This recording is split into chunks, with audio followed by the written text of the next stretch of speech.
Hi, I'm Joey Pinz. People ask me, how did I lose 130 pounds? The quick answer is always discipline. I started my business, wasn't paying attention to my health, was eating too much, drinking too much sweets. My daughter was born. Next thing I know, I'm pre-diabetic, I have hypertension. I knew something had to change. Discipline. I, like many of you, have faced many challenges in your career, in your family, in your life, in your faith. How did you attack them? How did you approach them? How did you solve them, hopefully? It all had to have some degree of discipline. I'm also asked, how did you found and start a tech business that lasted over 25 years? Discipline. I was committed to it, enjoyed technology, didn't enjoy some aspects of it, but knew it was necessary. Discipline. Our podcast mission, how do we use discipline to better ourselves and society? Join me, please, as I talk to interesting people and discuss how they use discipline in their family, in their passion, in their careers, and how it helped them. Our podcast vision, growth through learning from others. Joey Pinz Disciple Conversations. It'll be light and serious. Join us, please. Thank you for consideration. Adam Slutskin, thanks for your time today. Fellow MSP veteran. What do you hope? We're here at RoarCon. We're on the 20-yard line, Adam, of the Dallas. We're both not Cowboy fans. And who do you root for again? Well, I'm from New England. So you Patriots? But everything else is New York. Yeah, right. For me, just Giants. Because, yeah, you're Giants. Of course you are. Yeah. Giants, Yankees. Yeah, I of course, every traditional. red-blooded New Yorker. Yeah. So we're here on the 20-yard line at RoarCon Lion Guard's first event. Very exciting time. You have a history with Lion Guard. You're still part of the organization, correct? Yeah, as an investor. Yeah. Very cool. Yeah, so it's fun to see this. We were actually going to try to do the first RoarCon a few years ago, and then the pandemic threw everything off. So it's good to see it, finally happening. And what do you hope to come away with an event like this, Adam? I think it's the same, really, as all of them. One, I just always enjoy supporting all of the, those first shows and those early shows. So, we always try to support all the other vendors. Right. But, really, it's more of the same. It's just always an opportunity to hang out with the entire community, and just spend a ton of time together. To me, that's just always defined the whole MSP ecosystem. Those chances to spend time together beyond just trying to sell somebody something. Right. But every time you almost leave the community, you always come back, it seems, right? Well, I've never left. I guess that's true. Yeah, I've moved on from, positions. Well, we're a channel, it's not really a channel. We're a community of entrepreneurs, you yourself included, right? Yeah. Look at you, the different things you've done, going from the MSP, evolving into all these other things. If you think about it, our entire community is the same. We're a community of IT people, but we're really a community of entrepreneurs. And so when you really look at it that way, you see it on both sides. Vendors that like to continue to diversify and do different things. Founders on the MSP side. I've seen everything. I've seen MSP owners become landscape company owners or try to start a media company. One in particular, a very good friend of mine, he's now a CEO of 3 medical facilities here in Texas. By the way, I better call him, in Dallas. And so we're a community of entrepreneurs, and I'm no different. So it was fun, being an early employee of Kaseya, but then helping to really dig in, build ConnectWise. And then from there, really getting into the advisory and investing of other early stage vendors. And then for me, this last thing is having a chance to become an owner. Right. So I was always the operator, and now really starting to understand more even like what you went through as an owner and as those things that you worry about, right? Taking care of your people, payroll, benefits, building the product, making the products you have better, rolling out new products, all of those things. So I've never once come leaving the MSP space, but certainly I've loved and enjoyed just being like the rest of you and being able to be an entrepreneur. It's so much fun.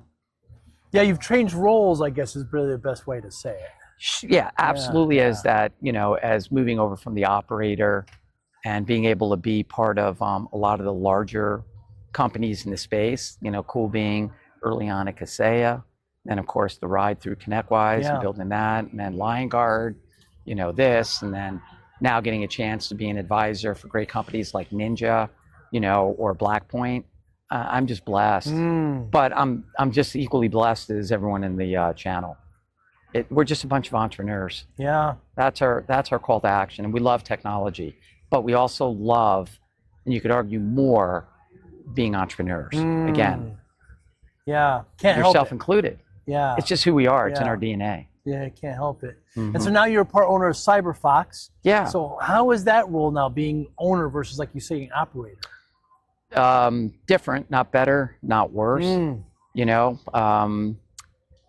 Certainly the things that when you're on the operator side, you don't worry about benefits, right? All the things that you're going to build for your company, or by role, because I had primarily lived on the revenue side, right? Being CRO and sales and marketing and revenue ops, all those good stuff, partner success. And then obviously now, having to worry about things like development, things that weren't natural in my DNA. And it's been fun. I'm glad I really got to do it. It was that last thing I wanted to get done in my career. So it's been fun.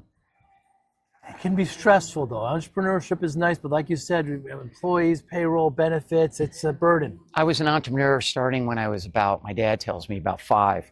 So when I was going to elementary school in Queens, New York, for anybody out there, but starting in first grade, I resold what was called Wacky Packs. I remember that. So if you remember Wacky Packs, they were like, 25 cents a pack.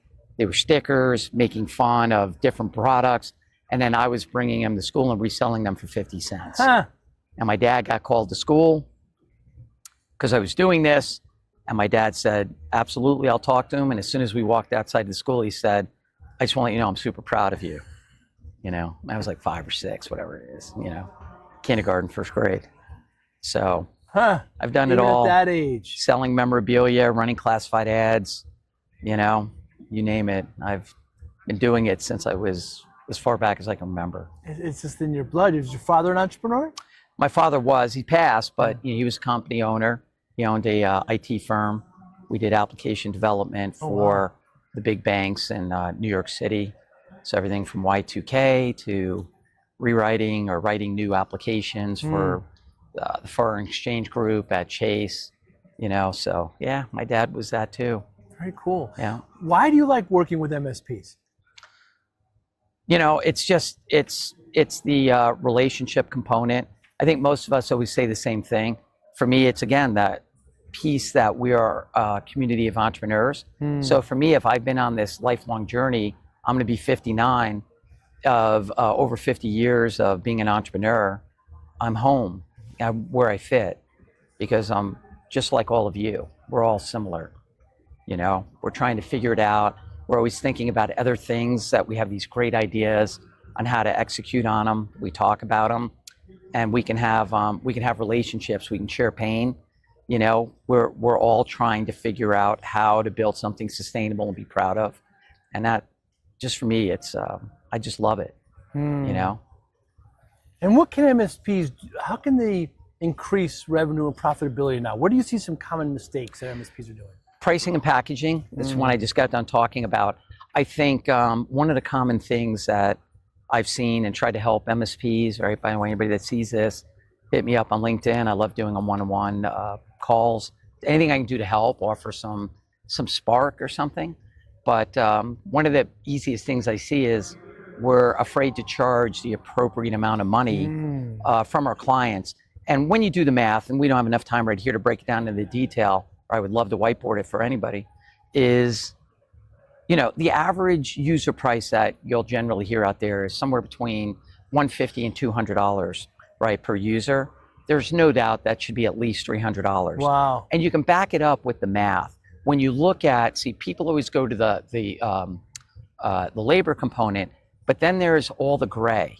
So what would it take for someone to not only replace you, but replace all the management of the somewhere between 15 and 25 software applications from a cost perspective, but also from a management perspective, and all the time sourcing all of the different tools that are used and picking the best. And every time I've done this, you keep coming up to this number that, and you could argue more, and you would still be saving your clients a boatload of money. Wow. But there's no doubt when you do the math, it should be at least $300 per user. Wow. Now, then what's the common pushback? The common pushback is, if I change prices, my clients will leave me.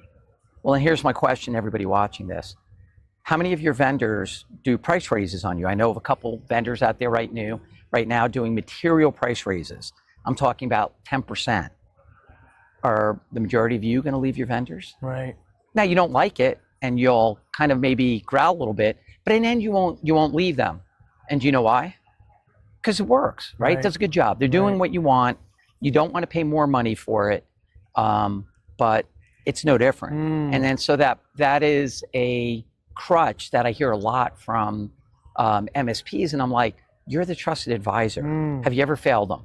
So many MSPs have had these clients for a long time.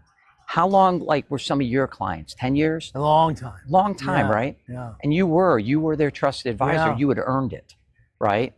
And again, so my message is, I hope that more and more people will consider this and continue to look at it, because you're not charging enough. And then so even if I'm close to being right, there is a potential to raise your revenue upwards of 50% just off what I'm talking about, right? And continue, because instead of always trying to have to find that new client, is to charge the appropriate price.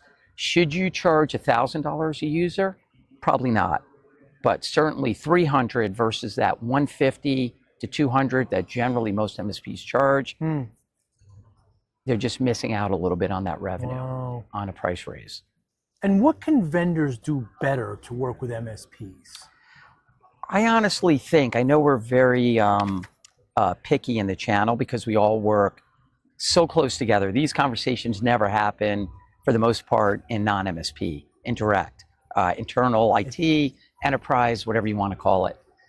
So I think we do a good job, but I think where you start to get a little bigger, and I think the communication channel starts to get a little bit elongated. So I think the big thing for vendors is not only to communicate, that's the top line, but certainly listen, And I think sometimes as vendors get a little bigger, we drift away from that. But I do want to compare it to the non-MSP side. On the non-MSP side, they never had that problem because those kind of conversations never happen. Wow. For the most part. Yeah. Are you in agreement with Jay McBain and others that the MSP is just values are going to increase? I mean, what's your view on private equity into the market? It's changed things, can't say for the better, for the worse. I think what's good is it's brought more money into the channel, where if you think, for me, even at the beginning when you and I first met, and I go back to the early days of ConnectWise, the majority of MSPs, we worried about making payroll and how there was going to be enough money over to fund the founders, let alone be able to take care of payroll for their, for their employees. And so I think what's good is that's definitely changed because more money has flown in, valuations have increased. Like yourself, a lot of people have been able to exit and see the fruit of the reward of what they built. I don't think it's a bad thing. I think it's also brought more awareness into the space. And so, is anything have a infinite timeline of growth? And the answer is no, right? But as you look into the near future, the future's bright. We're not going anywhere. The other thing, I know when I started saying it 7 years ago, a lot of people said, you're incorrect, but you could see where we were heading with security. And so the message then that I thought was fair to share is, if you're an MSP, you need to start thinking like an MSSP. And then post pandemic, certainly that's more true than ever. that if you are an MSP and you are not thinking like an MSSP, you're going to struggle against your competitors, because whereas pre-pandemic, even within our community, the MSP community, when you looked at all the surveys, security wasn't at the top. Wow. It was human capital, right? Interesting. Now, security was there, but not at the top. Now every survey, security is at the top, right? And that's not going anywhere. And the bad guys, they're bad and they're smarter than ever, and that's not going to change. So as far as will we need IT service providers? Yes. Do I believe they'll play a bigger part, whereas traditionally we were aligned as SMB? And I think now what we see is MSPs are pretty embedded inside mid-market. And I think what we're going to continue to see is, as we continue to support more and more enterprise, not replace their internal IT, but work side by side with them, because they just don't have enough people. They don't have enough of the know-how. The MSP has that knowledge, MSP and MSSP. And so I don't think the need for us is going away anytime soon. I do think it will continue to increase, but I do think we need to continue to be humble, smart, seek to understand, and make sure that we continue to drive more and more value so that we can stay on that trajectory like Jay and everybody says. So the opportunity's there, but I think we shouldn't get complacent. We need to continue to drive and reinforce our value. Yeah, I like what you said about, when I talk to MSPs these days, 3 things that keeps them up. One is security. Next is like replacing key employees that leave. Still human capital, finding enough people that are talented, because there's so much drag across every single organization in the world that needs people that understand IT, right? Now it's not really IT. That used to be uptime, right? I gotta have uptime. Now, right, running side by side with that is security. Like I said, that's why I think the lines between MSP and MSSP, they blur. They blur. And you have to be able to really talk on both sides. And really, I think it's one. So, recent calamity here, CrowdStrike, Microsoft, patch update failed, countries don't have internet, airlines, thousands of flights canceled. Thoughts on this? Is more of this going to happen? I think the risk is there. And I think one of the challenges, and you have to look by industry, one thing I recently experienced, I'll share with you. We were like every single, I feel like, American over the last few years has been traveling to Europe. So my family and I went to Europe again this year for a couple of weeks. We land, and there was an outage that affected a lot of the carriers. Come to find out, there's a company, and I want to be respectful, because as a vendor, all of us could experience this. But there was a similar vendor that they all rely on for international roaming. So when that company, they had a little bit of a hiccup, it affected all of these major carriers. Wow. And so all of these Americans that were traveling abroad, all of a sudden, we didn't have any ability to have international roaming. Wow. And then, for the love of God, how do we ever get around without GPS? Wow. Or Uber, and all these things that you rely on. So what's my thoughts on that? I think from an industry perspective, here's my thing. Should all major, like for example, in this case, these major carriers all have a shared single point of failure? So when one went down, they all went down. And then when you see that with the airlines, the only thing is you could question is, when you have an entire or a large segment, because not every airline struggled, do you need to consider those things? Should there be some regulation around that, where, and I've seen some articles on it, so it was cool. Like I was wondering, maybe I'm an idiot. Maybe some people think I am. But, you do have to worry about those things, so that there isn't that potential for a single point of failure that can bring an entire industry down, whether it's the health system, whether it's the airlines, banking, whatever. So it's going to be kind of interesting to see what happens. It really is. And of course, hackers jumped on board and they tried to, say they have a patch and it only created more. I mean, the dogs will kind of Sure. rally around. It's a very interesting time. What do you think AI is going to come into play with all this, Adam? Not an AI expert, but just as a, just as a person, as we're all trying to figure it out. I'm not afraid about them taking over. I think either. Terminator was a great movie, but I think it's going to be interesting as we all think on how we want to embrace it. And I think for people, it's like, for me, the coal industry, there's certain things that everything runs its life cycle. And you could argue that some of the health challenges at the coal industry. And so I think what it is it's not about taking away jobs. It's about re-educating, and so that we can create even higher paying jobs. So as we go ahead and continue to phase out coal, which those kind of things are going to happen no matter what, right? We can fight it along the way, but those things are going to happen. So then what it is you don't make an industry obsolete and put everybody on a food line, but the opportunity to retrain and now be able to have a higher paying tech job to manage the technologies that are going to replace coal, right? And so I think it's the same way with AI.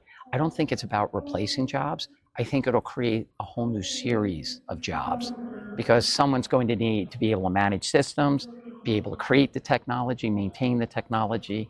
So for me, it's just an evolution and retraining, And it'll be interesting to see how it can make our lives easier and hopefully help us in the battle of security. Yeah. So to have faster learnings, faster remediation, right? All of those things. So I think there's a lot of potential for upside. Do you see investment in it in your part? I think that everyone does. It feels like the Wild West again. Right. And it feels like 25 years ago with the .com. Right. And you just started blindly investing. And then the .bomb came, and we all realized maybe should have been a little bit more picky and done the homework. So I think that's what's going on right now, as you kind of identify from an outside investment standpoint. But then I think every company needs to be thinking about, as we are, what part is AI going to play in us as a company and what we offer? And we're definitely doing that right now.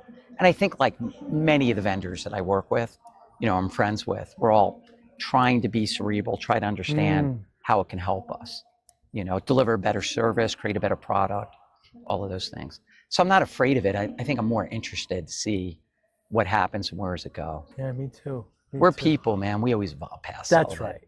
But media, the movies, they scare us. That's kind of what they intend to do. Yes. They intrigue us. But in the end, I don't think they'll be taking over us anytime soon. Yeah, if it bleeds, it leads, Adam. So they're getting paid. The media's getting paid for attention, whether it's true or not. Joe, does AI ever help? Because I know you're a passionate golf fan. I am. What role do you think AI plays with golf? Well, that's what do you very think it interesting. does? Perhaps in the manufacturing of equipment, perhaps it More can help more there. precision, Yeah, perhaps. bigger sweet spot. Other than that, you're out there by yourself, man. Yeah. I mean, you see those guys in the British Open last week? I mean, it was 50 degrees, Yeah. 25-mile-an-hour winds, They're having to raining. make adjustments. Yeah. I don't know what AI is going to do with that. Yeah. Smart balls. Maybe. The The Euro Championships, the soccer, for the first time had a chip in the ball. And so there was a couple times where a handball was called because it misdirected off a hand, and they could tell by the ball, by the chip inside, by its impact. Yeah. Never happened before. Will they start putting chips in golf balls? Will they start putting, I don't know, for AIs, that's more technology than AI. Yeah. Yeah. I wonder. It's interesting. You have to believe it'll touch somewhere, Right. but it'll be interesting to see where it touches. Yeah. There's so many different things but that's the whole thing is, where will it start? Where will it end? Yeah. I'm optimistic like yourself, Well, I think it'll be more interesting, like as far as addressing like health. Right. I think there are things that maybe it'll play a bigger part in helping to be more proactive in identifying potential health issues. And some of those things exist today. They're expensive. They're not available to everybody because of cost. But it'll be interesting to see that, the impact that it'll have on just being able to help identify faster, potential health conditions, so. Because you could show history and it's interesting. I wonder if I took all my scores and actually gave each score for each one. Right. for each hole, excuse me, Yeah. and then submitted that to an AI. There's probably going to be a golf AI sooner or later. Yeah, yeah. And then it can start saying, look at these par fives that are over 500. You tend to do this. Look at the, I wonder if Yeah, those you're kinds- right. It'll be able to aggregate Yeah, data that kind better of data, yeah. or faster, but Yeah. also give you real-time recommendations. At the So time maybe of the impact. caddy becomes a technologist. Ah, So think about it right now. What does he do or she do? get the Goes measurements, out, get the gets distance. measurements, Yeah. everything's Advice, written. fix Yeah, the right, wind. advice. Yeah. But now all of a sudden, what if AI is there? What if they Right. have an iPad? Yeah, you can't have a GPS, but soon enough, they should have an iPad. That's very interesting. That's going to give you the history of what you did on that hole. Yeah. Because these or in a hand golfers- device or something. Right, that'll display that. Yeah. That's fascinating. Very fascinating. Adam, I always love talking to you, man. It's such a great pleasure. Thanks for your time today. I see you Thanks, on the Joe. circuit all the time. We live in the same city, but we see each other more outside. By the way, I think you live like 15 minutes from me now. Isn't that funny? You're in Riverhill, right? Riverview. Yeah, Riverview. Yeah. Yeah, 15 minutes. Yeah. Thanks so much, brother. You have a great one. All right. See you, Thanks. man. Thank you for listening and or viewing Joey Pinz Disciple Conversations. Please share this episode with one or two of your friends who you think may benefit from the episode. Our website, www.joeypins.com. There you'll find lots of resources and you could join our mailing list. Please follow us on all our social media, Instagram, Twitter, and Facebook. Podcast information, the video version of our podcast is on YouTube. Please subscribe. Audio is on all major podcasting platforms. Please follow them. And if you like it, please consider giving 5-star rating. Would really appreciate that. Thank you again for listening or watching Joey Pinz Disciple Conversations.